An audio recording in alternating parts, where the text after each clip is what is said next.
सीताराम दोस्तों वीडियो को शुरू करने से पहले हम आपसे कहना चाहेंगे कि अगर आपके पास नाम जप को लेकर कोई भी अनुभव है तो आप हमें इंस्टाग्राम पर सेंड कर सकते हैं, जिसका लिंक हमने डिस्क्रिप्शन में दे दिया है। हम आपके अनुभव को अपनी वीडियो के माध्यम से ज़रूर बताएंगे।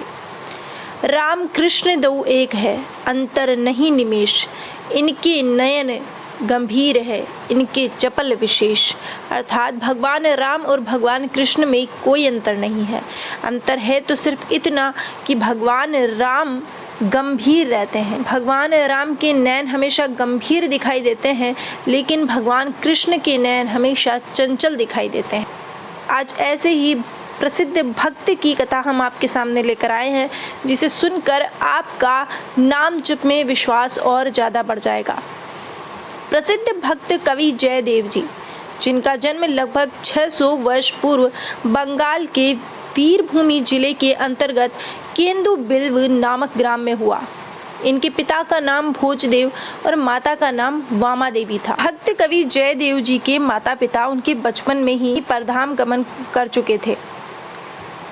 इसी वजह से उनका बचपन काफ़ी दुविधाओं में निकला, लेकिन वे फिर भी इतने दुखों के बाद भी भगवान को कभी नहीं भूले, या ये कहें कि उनके ऊपर भगवान राधा कृष्ण की कृपा हमेशा बनी रही। अपने सरल स्वभाव के कारण उन्होंने भगवान कृष्ण की कृपा प्राप्त कर ली। वे संसार से विरक्त हो चुके थे और इसी का फायदा लोग उठाने लगे थे। इनके पिताजी को निरंजन नामक उसी गांव के एक ब्राह्मण के कुछ रुपए देने थे। निरंजन ने जयदेव को संसार से उदासीन जान की भगवत भक्ति से अनुचित लाभ उठाने का विचार किया। किसी प्रकार उनके घर द्वार हथियाने का निश्चय किया। उसने एक दस्तावेज बनाया और आकर जयदेव से कहा कि जयदेव, मैं तुम्हारे राधा कृष्ण को नहीं जानता। मैं इतना जानता हूँ कि तुम्हारे पिताजी ने मुझसे ब्याज पे पैसा लिया था। अब या तो तुम मुझे ब्याज से पैसा चुका दो या फिर इन दस्तावेजों पर साइन कर दो और अपना घर मेरे नाम कर दो। जयदेव जी प्रेम में डूबे हुए सदा श्री कृष्ण का नाम जपते रहते थे और उन्हें संसार से विरक्ति हो चुकी थी, इसलिए उन्होंने बिना सोचे समझे उन दस्तावेजों पर साइन कर दिए। अब ये देखकर निरंजन खुश हो चुका था, लेकिन उसी समय निरंजन की छोटी बेटी दौड़ती हुई आती है और कहती है कि पिताजी, घर में आग लग गई है। ये बात सुनते ही निरंजन के पैरों तले जमीन खिसक जाती है और वो जब देखता है तो सच में उसके घर में आग लगी होती है। और ये सब देख रहे होते हैं भक्त कवि जयदेव जी, जो कि बड़े ही सरल स्वभाव के थे। उन्हें छल कपट छू भी नहीं सकता था। उन्होंने जब ये देखा तो वे दौड़ते हुए निरंजन के उस जलते हुए घर में प्रवेश कर गए और जैसे ही उन्होंने निरंजन के चलते हुए घर में प्रवेश किया तो आग उसी तरह से बुझ गई जिस तरह से कोई सोता हुआ व्यक्ति नींद में से जागता है। ये देखकर निरंजन की आंखों में जल भर आया और उसने भक्त कवि जयदेव जी के चरण पकड़ लिए। अब निरंजन को समझ में आ गया था कि ये भगवान के भक्त हैं और इनकी रक्षा स्वयं भगवान करते हैं। और जब ये बात जयदेव जी को पता चली तो वे भगवान की इस कृपा को देखकर आंखों में आंसू भर भगवान का धन्यवाद देने लगे कि उन्हें एहसास कराया कि वे हमेशा उनके साथ हैं। और उसके बाद वे अपना घर बार छोड़कर जगन्नाथपुरी के लिए निकल पड़े। जयदेव जी प्रेम में डूबे हुए सदा श्री कृष्ण का नाम जप करते रहते थे। एक दिन जब वे जगन्नाथपुरी के लिए निकले तब उन्हें रास्ते में प्यास लगी, लेकिन उन्हें कहीं भी जल नहीं मिला और जब उनसे प्यास बर्दाश्त नहीं हुई तो वे जमीन पर बेहोश होकर गिर गए। उसी समय प्रभु स्वयं जयदेव जी के लिए जल लेकर आए और उन्हें जल पिलाया और फिर एक गिलास में उन्हें दूध पिलाया और फिर वहाँ से अंतर्ध्यान हो गए। जयदेव जी तो उस समय भी भगवान की भक्ति में इतने डूबे हुए थे कि वे भगवान को पहचान ही नहीं सके। उसके बाद एक दिन भावावेश में अकस्मात उन्होंने देखा मानो चारों ओर सुनील पर्वत श्रेणी है, नीचे कल कल निनादिनी कालिंदी बह रही है। यमुना तीर पर कदम्ब के नीचे खड़े हुए भगवान श्री कृष्ण मुरली हाथ में लिए मुस्कुरा रहे हैं। और जब उन्होंने ये सब देखा तो उसी समय उन्होंने गीत गोविंद की रचना की। गीत गोविंद जो कि भगवान श्री कृष्ण को इतना प्यारा था कि भगवान श्री कृष्ण स्वयं उसे सुनते थे।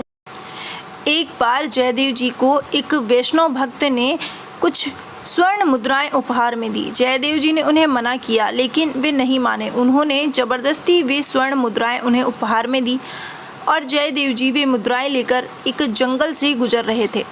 तभी वहाँ पर कुछ चोर उन्हें देख लेते हैं और वे उनके पीछे लग जाते हैं। जयदेव जी उनसे पूछते हैं कि आपको कहाँ जाना है। तब वे कहते हैं कि जहाँ आपको जाना है वहीं हमें जाना है।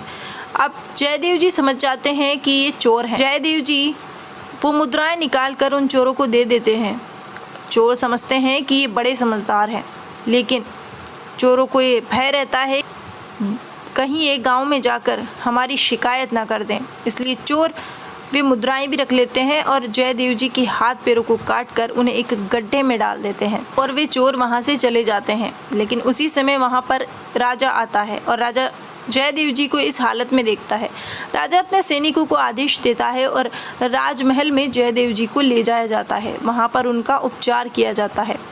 जयदेव जी से पूछा भी जाता है कि ऐसा किसने किया, लेकिन वे कुछ नहीं कहते, लेकिन कहते हैं कि जब कोई भक्त का अपराध करता है तो फिर उसका दंड भगवान स्वयं उसे देते हैं। ऐसा ही कुछ हुआ। अब वे चोर भी साधु का रूप धारण करके उसी राजा के महल में आ गए। जयदेव जी ने उन्हें पहचान लिया पर उन्हें कुछ नहीं कहा और चोरों ने भी जयदेव जी को पहचान लिया। चोरों को ये भय था कि अब ये हमें दंड दिलवाएंगे, लेकिन जयदेव जी ने तो उल्टा उन्हें पुरस्कार दिलवाया, उनकी तारीफ करी। अब जब वो चोर विदा हो रहे थे तब जयदेव जी ने कहा कि इन्हें ससम्मान छोड़ कर आओ। तब राजा के कुछ सैनिक उन्हें बाहर तक छोड़ने गए। राजा के सैनिकों ने पूछा कि जयदेव जी तो परम वैष्णव हैं, वे किसी की भी कभी न तारीफ़ करते हैं न किसी की बुराई करते हैं, फिर ये आप पर इतने ज़्यादा मेहरबान कैसे हैं। तब वे कृतज्ञ चोर कहते हैं कि एक बार इन्होंने राजा के यहाँ पर कुछ चोरी की थी और राजा ने इन्हें मृत्यु दंड दिया था, लेकिन हमने सिर्फ इनके हाथ पैर काट के इन्हें छोड़ दिया और इसी का ये उपकार मान और इसी वजह से इन्होंने हमें इतना सम्मान दिया है। जैसे ही उन चोरों ने ये बात कही उसी समय धरती फट गई और वो चोर धरती में समा गए, क्योंकि उन्होंने एक परम वैष्णव भक्त को इतना दुख पहुंचाया था। इसी की सज़ा प्रभु ने उन्हें दी थी। और ये सब जब राजा के सैनिकों ने देखा तो वे दंग रह गए और उन्होंने जाकर ये बात राजा को बताई। राजा जयदेव जी के चरणों में गिर पड़ा और जयदेव जी के हाथ पैरों में जो वो चोट लगी थी वो भी अचानक से बिल्कुल सही हो गई। जयदेव जी के हाथ पैर बिल्कुल पहले की तरह सुंदर हो गए। ये सिर्फ और सिर्फ भगवान की कृपा थी। जब कोई भक्त पूरी तरह से भगवान के प्रति समर्पित हो जाता है तो फिर भगवान हमेशा उसका ख्याल रखते हैं और यदि कोई उस भक्त का बुरा करना चाहे तो भगवान तो उस भक्त की रक्षा तो करते ही हैं, बदले में जो भी उस भक्त का बुरा करना चाहता है उसको सज़ा भी देते हैं। इसीलिए कहते हैं कि इस जगत में अगर सबसे बड़े सच्चे साथी कोई हैं तो वो हैं हमारे परमात्मा, हमारे सीताराम जी। और प्रभु के करीब जाने का सिर्फ एक ही उपाय है, वो है नाम जप। तो नाम जप कीजिए और एक भी दिन व्यर्थ ना जाने दीजिए, क्योंकि नाम जप ही मनुष्य जीवन की सबसे बड़ी पूंजी है जो मनुष्य को भवसागर से पार करा सकती है और भगवान के करीब ला सकती है। फिलहाल बस आज के लिए इतना ही। अगर आपको हमारी वीडियो पसंद आई हो तो प्लीज़ वीडियो को लाइक कीजिए, चैनल को सब्सक्राइब कीजिए और बेल आइकन पर क्लिक कर दीजिए ताकि हमारी आने वाली हर वीडियो का नोटिफिकेशन आपको मिलता रहे।